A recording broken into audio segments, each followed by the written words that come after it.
And a man from Ludlow was arrested, charged with attempting to lure underage girls into his car. On Saturday afternoon, Ludlow police responded to reports of a man watching two young girls on East Street.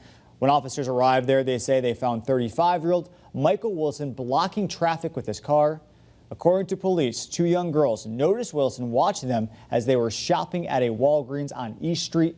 Police say when they left the store, Wilson approached them and tried to lure them into his car.